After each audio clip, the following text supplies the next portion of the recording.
바우사 성녀에게 있어서 자비로운 태도는 이웃에게 자비를 실천하는 데 있어서 또 하나님의 자비는 그 원천이자 동기며 모델이었다 이렇게 했습니다.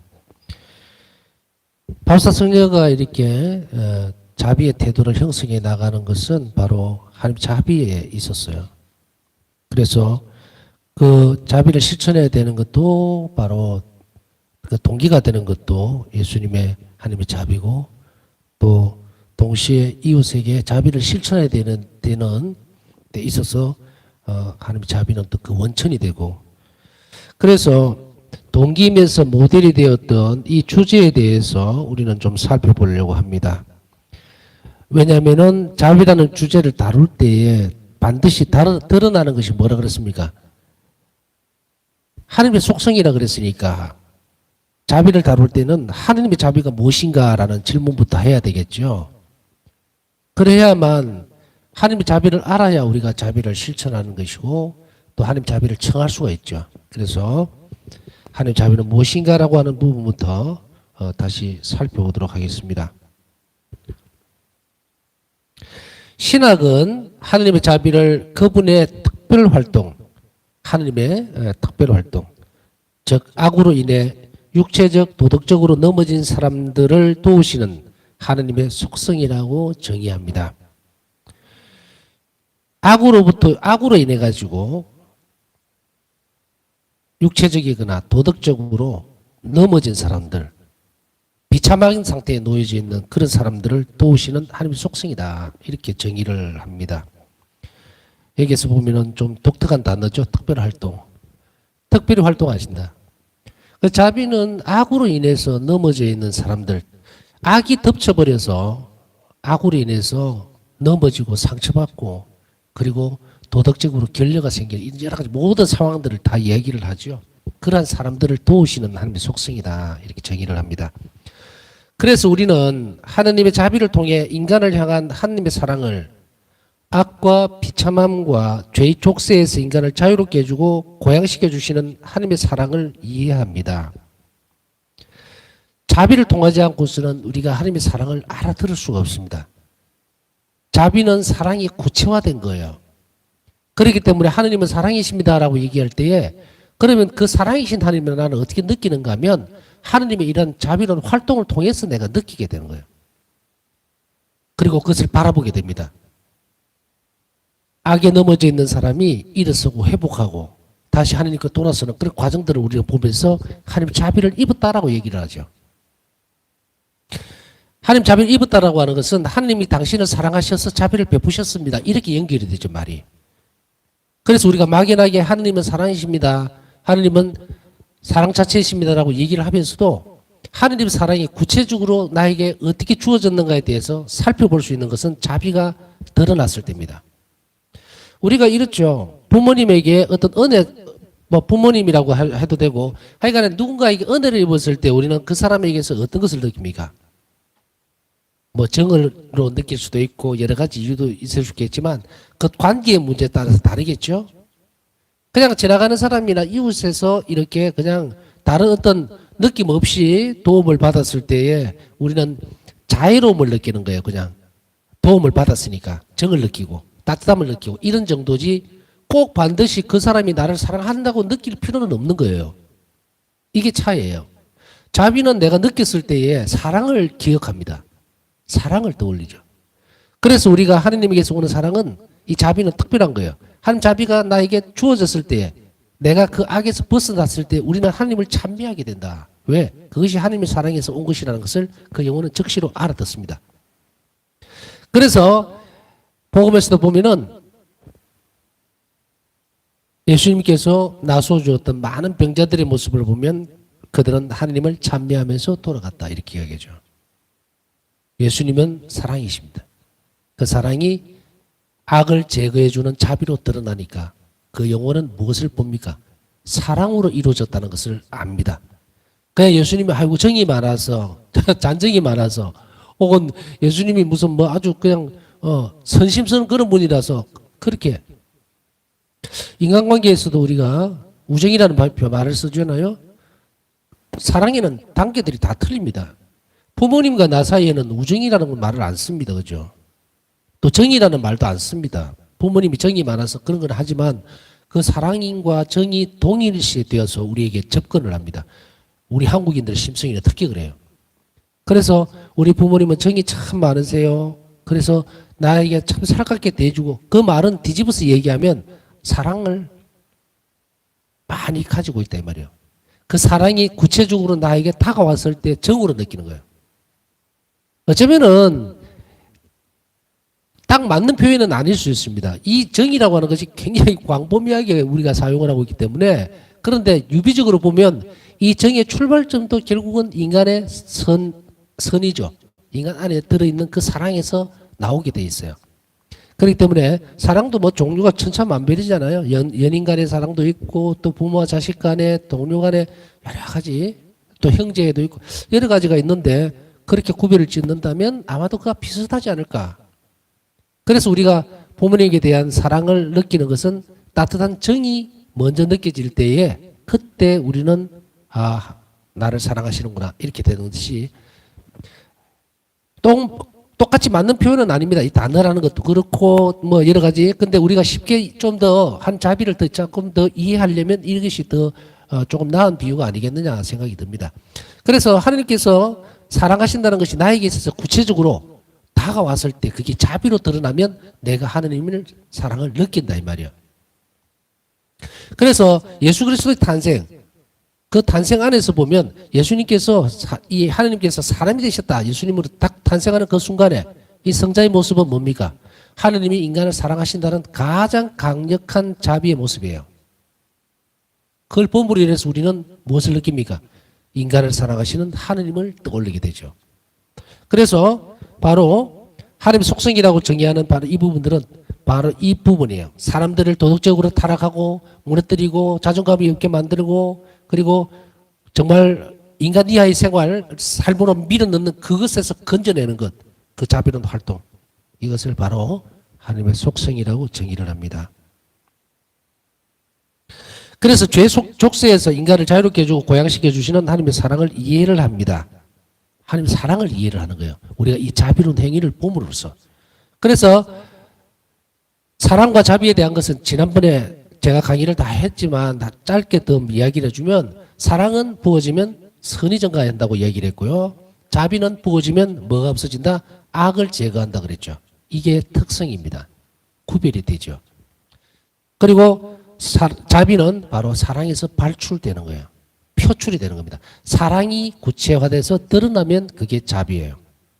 그래서 이 부분들 신학에서도 이런 죄 족쇄에서 악과 비참함에서 벗겨주는 것, 인간을 자유롭게 해주고 고양시켜 주시는 하나님의 사랑을 이해를 하게 된다는 것이 이 말입니다. 자비를 입은 사람은 하나님의 사랑을 기억하고 알게 된다. 토마스 아퀴나스 성인은 하나님의 자비는 피조물을 위한 특히 인간 존재를 위한 그분의 창조, 구원, 성화 사업에서 영속되는 완전함이며 이를 통해 하느님은 피조물의 비참함을 없애주시고 그들의 약점을 제거해 주신다고 정의를 했습니다. 피조물을 위한 특히 인간 존재를 위한 그분의 창조, 구원, 성화 사업에서 영속되는 완전함이며 이것은 사람을 위한 거예요. 그래서 특히 인간 존재. 앞에 강의들을 살펴보면 세상 창조했을 하나님 자비, 천사의 창조했을 하나님 자비 이런 쭉 나온 것을 강의를 다 올려놨으니까 그거 하나도 빼지 말고 다 들으셔야 돼요. 그래야만 이렇게 짧게 나오는 단어들을 이해를 합니다. 이게 지금 보면은 그분의 창조에서의 드러난 하나님 자비, 구원, 성화 사업 이 모든 것을 짧게 지금 한 단어로만 얘기를 했잖아요. 그러나 이것을 30분 내지 1시간 강의를 해놨어요. 그래야만 풍요로워집니다. 앞전에도 이야기하듯이 몇 번 강조를 했습니다만은 이 넥타기 학교든 자비 학교든 그 다음에 앞에 파우사성의 영성 어떤 또 기초적인 부분들 자비 신심의 기초 이거 전부 다 연결되어 있습니다. 전부 다 연결되어 있기 때문에 뒤로 갈수록 이 단어들이 짧아져요.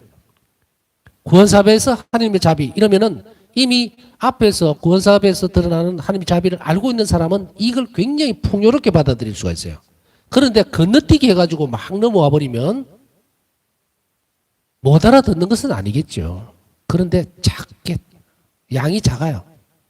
조금밖에 못 알아들어요. 은총의 순간들을 놓칠 수가 있어요. 그렇기 때문에 우리 한국인들의 속성 빨리빨리라는 거 이게 여기서는 통하지 않습니다.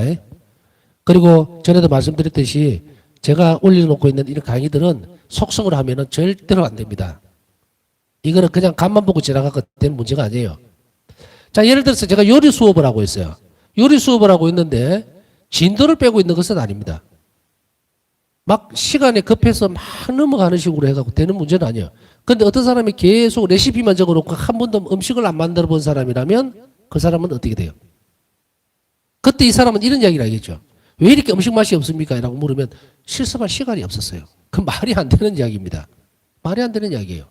한 개를 못하면은 그 자리에 서서 계속 가야 돼요. 남들이 쫓아오는 것도 아니고 내가 남을 쫓아갈 필요도 없어요. 그렇기 때문에 토마스 아퀴나스 성인의 이 말씀들은 바로 하나님의 자비라고 하는 것은 피조물들을 위해서, 특히 인간 존재를 위해서 구원과 창조, 성화사업, 영속되는 완전함, 이것에 대한 것이에요. 그래서 이를 통해서 피조물의 우리 자신의 인간의 비참함, 나의 비참함을 없애주시고 그리고 약점을 제거해준다. 이 말을 앞에서 뭐라고 표현을 했습니까? 자비는 악을 제거한다. 상대방의 악을 제거한다. 이게 사랑과 구별된다고 이야기를 했습니다. 하느님의 자비는 어떻다? 인간의 비참함을 없애주고 그리고 구원사업과 우리의 성화를 위해서 자비는 우리에게 은총으로 도와준다. 그래서 악이 있는 것은 제거시켜주고 그리고 우리가 영성적으로 성장해야 되는 것에서는 끊임없이 우리를 하나님께 가까이 데려가주는 은총을 부어준다. 이렇게 얘기를 할 수 있다 이 말입니다. 그래서 하나님 자비는 구석구석 우리가 태어나면서부터 이미 하나님의 자비를 입어서 태어났고 하나님 자비로 인해서 창조가 된 거예요. 그러면 마지막 지점까지도 그래야 되겠죠? 마지막 지점이라고 얘기할 때 이 지점이 혹시나 내 죽음이라고 하는 데서 한정을 지으면 큰일 납니다. 우리의 마지막은 언제입니까? 하느님 나라에 들어갈 때. 다시 이야기하면 예수 그리스도 혹은 삼위일체신 하나님의 사랑에 완전히 결합되는 그 순간, 이것을 우리는 천국이라고도 이야기를 하고 영원한 생명이라고도 얘기하고 하죠. 단어만 다를 뿐 같은 의미예요. 하나님과 일치 안에서 영원한 행복을 누리는 상태. 영원성이죠. 그까지예요. 우리는. 그까지 하나님의 자비가 필요하다. 우리가 천국에 간다면 그것은 반드시 하나님의 자비 때문입니다. 정의 때문에 가지는 않습니다. 나는 이 땅에 살면서 정말로 올곧게 살고 거짓없이 살고 참되게 살고 그렇다고 해서 간다? 그 정의로움이 인정받아서? 아닙니다. 하나님의 순수한 자비 때문에. 우리의 공로는 어떤 형태로든지 간에 우리가 천국에 가는데 보탬이 될 수 있도록 하나님이 자비롭게 받아주니까 가능한 문제지 우리가 쌓아놓은 공적 때문에 천국에 가고 안 가고 하지는 않는다.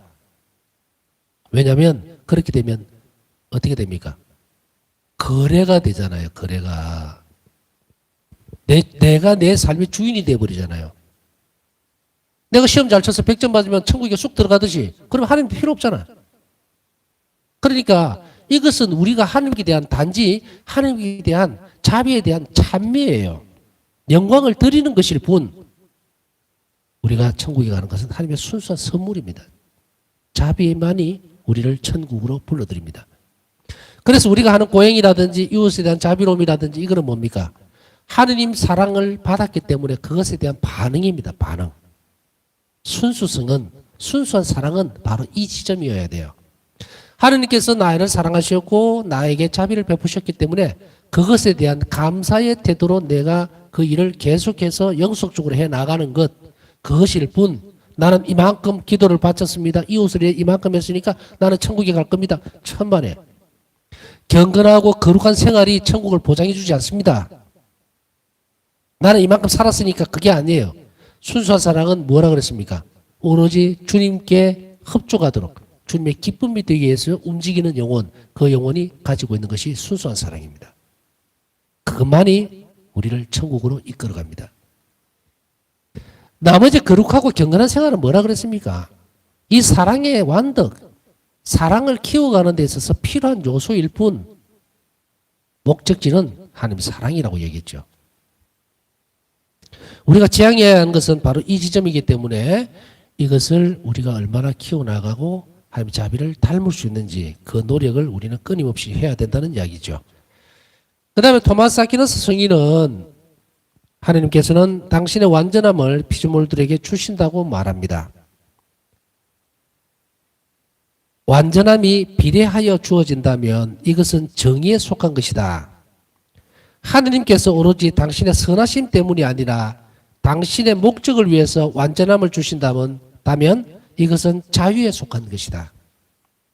완전함이 하느님께서 우리의 약점을 없애주시려고 주시는 것이라면 이것은 자비에 속한 것이다. 완전함이라고 하는 것은 뭡니까? 하늘에 계신 아버지께서 완전하신 것 같이 너희도 완전하게 되어라. 복음에서 들으셨죠? 이 완전함에 대한 이야기예요. 그럼 우리는 어떻게 완전하게 될 것인가? 우리는 어떤 상태에서 완전하게 될 것인가? 그런데 지금 세 갈래로 나눠서 했거든요. 하느님께서 완전함이 하느님께서 우리에게 요구하는 완전함이 비례하여 주어진다면 그건 정의에 속한 거예요.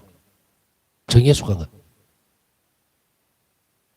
딱 정확하게 하나님의 뜻에 맞는 부분, 자비가 필요 없이 행위라고 한 그 부분에 어긋나면 그대로 즉시로 악이 없는 부분들, 악을 쳐내버리고 없애버리는 부분이 정의예요. 그래서 이 정의가 따라오는 완전함에 맞추려면은 하나님 요구하는 그 완전함이 정의로 따라오는 완전함에 맞춰버리면 우리는 못 삽니다. 존재 자체가 없어져요.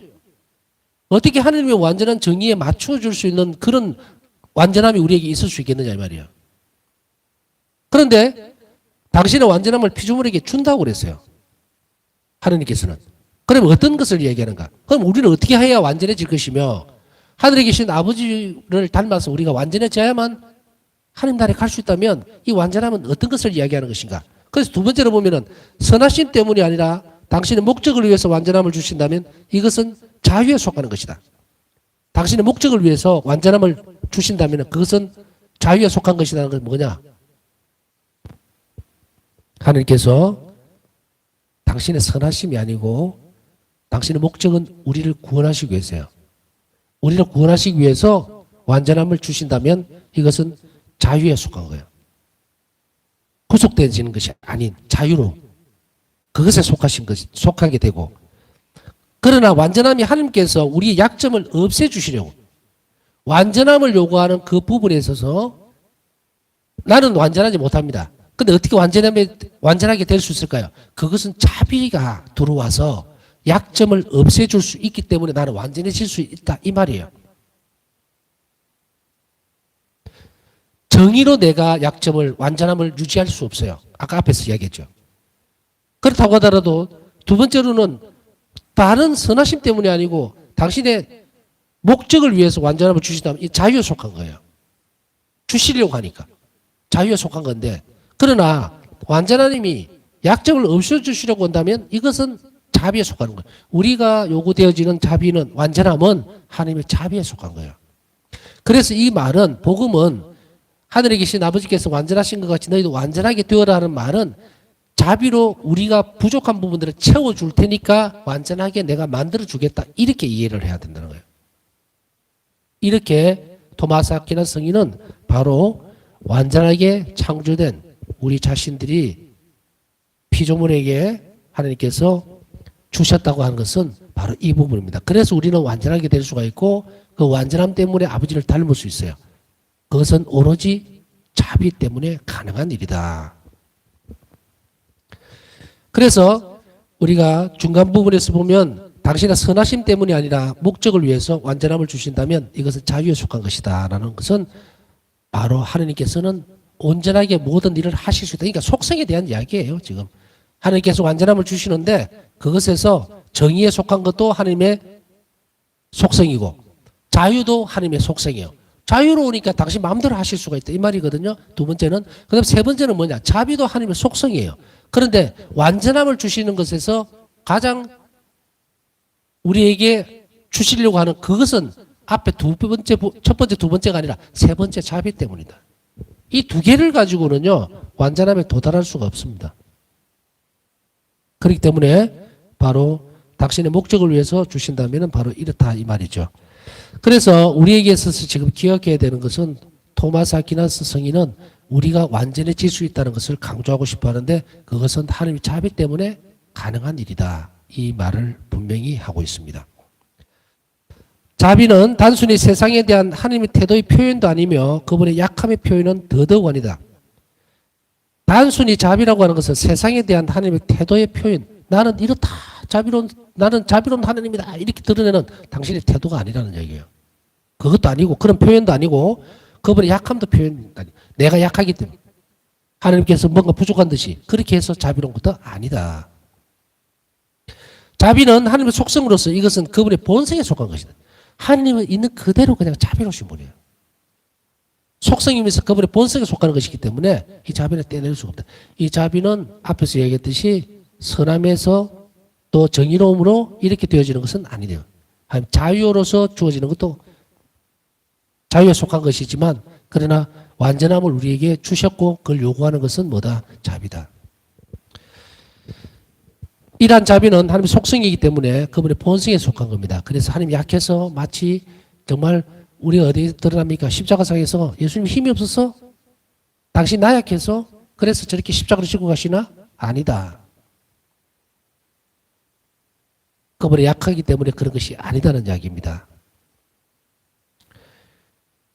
그 다음에 자비는 단순한 태도가 아니라는 것을 이야기합니다. 본성에 속하는 것이기 때문에 하나님은 존재 그 자체만으로도 이 세상을 본성에서 나오는 그대로 자비롭다는 이야기입니다. 그래서 세상에 대한 하나님의 자비 단순한 표현이 아니고 전체, 단순하지 않다는 말은 복잡하다는 말도 아니고요. 완전하다는 이야기예요. 그래서 세상에 대한 하나님의 태도는 자비로운 태도는 완전함이에요. 뭐가 부족하거나 뭐 조금 결례가 있거나 흠이 있거나 그런 것이 아니다. 하나님의 자비가 완전하다면 우리는 완전히 하나님 품 안에서 살 수 있어요. 이것이 얼마나 항구한 보장이 되는지 모른다. 바울사 성녀도 하나님의 이 완전한 속성, 이 자비, 그것을 느낌으로 인해서 얼마나 우리가 위대한 존재인가, 얼마나 하나님의 사랑을 그러니까 하나님께서 귀하게 보시는 존재인가를 알게 되었다. 이렇게 얘기하는 것도 바로 이 대목 때문입니다. 이 부분 때문이에요. 하느님의 모든 사업에서 특별히 그 사업의 주요한 원천으로서 자비는 그 자체가 드러납니다. 하느님의 모든 사업에서 하느님의 모든 사업이 무엇입니까? 구원 사업이에요. 인간 영혼을 구원하기 위해서 모든 일들을 다 해주시는 거예요. 그래서 그 원천으로서 병자를 돌봐주고 악령을 몰아내고 그 다음에 불쌍한 영혼들에게 가까이 가서 위로해주고 하는 이 모든 구원사업, 이 주요한 원천은 뭐냐? 자비로서 드러나는 거예요. 그래서 그 원천인 자비는 그 자체로서 그대로 드러납니다. 그래서 하느님을 우리가 맞닥뜨릴 때 자비로 맞아들이도록 해야 되는 것이 바로 이 부분입니다. 그래서 하느님의 사업, 다시 얘기하면 예수님께서 구원사업을 하시는 것, 구원사업 그 안에 우리가 동참한다는 것은 바로 그것을 뒤집어서 이야기하면 자비의 사업이다. 자비의 사업은 바로 예수님께서 당시 생명까지 내놓으면서 희생을 하면서까지 부어놓은 자비예요. 그래서 이건 단순한 자비가 아니라 하나님의 생명을 바친 그 자비다. 이 완전함이에요. 그렇기 때문에 특별히 바로 그 원천, 이런 모습으로 드러난 하나님 자비를 우리는 잘 알아들어야 합니다. 하나님께서는 세상의 기원에서부터 당신의 모든 행위 안에서 자비를 드러내오고 계신다. 선한 것은 모두 그 기원이 자비 안에 있기 때문이다.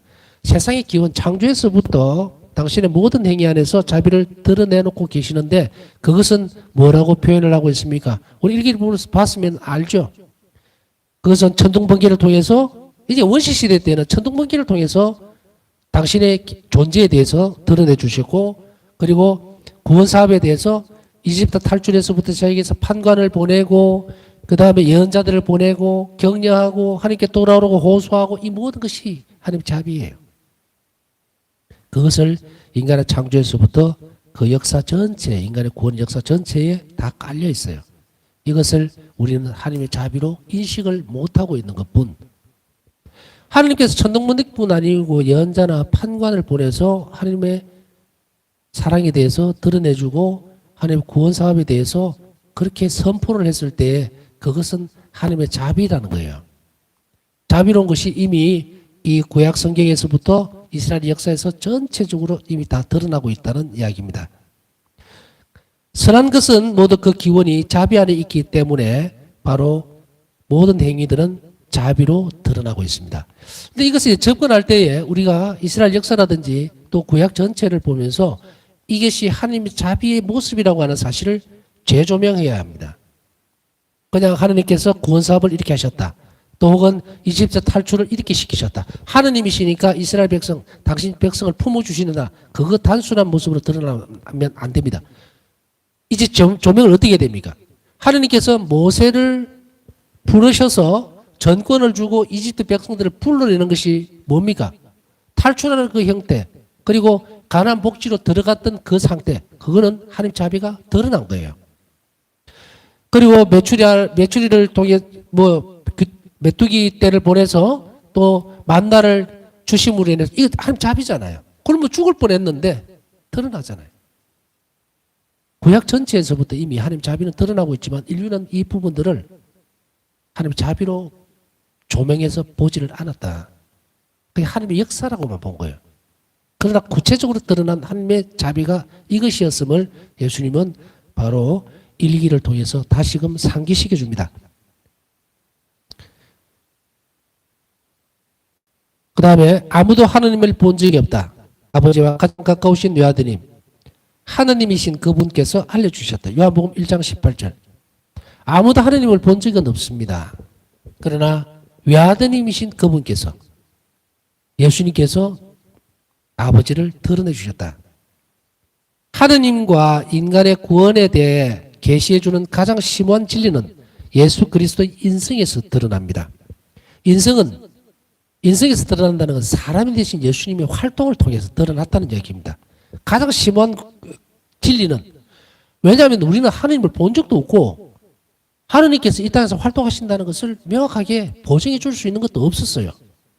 그런데 이제 예수 그리스도께서 이 땅에 오심으로 인해서, 예수님께서 오심으로 인해서 당신의 활동 전체는 아버지의 자비가 그대로 드러나는 행위들이었기 때문에 구체적이고 그리고 굉장히 확실하게 실제화돼서 드러났습니다. 이것을 이제 인성으로 드러났다 이렇게 얘기를 하는 거예요.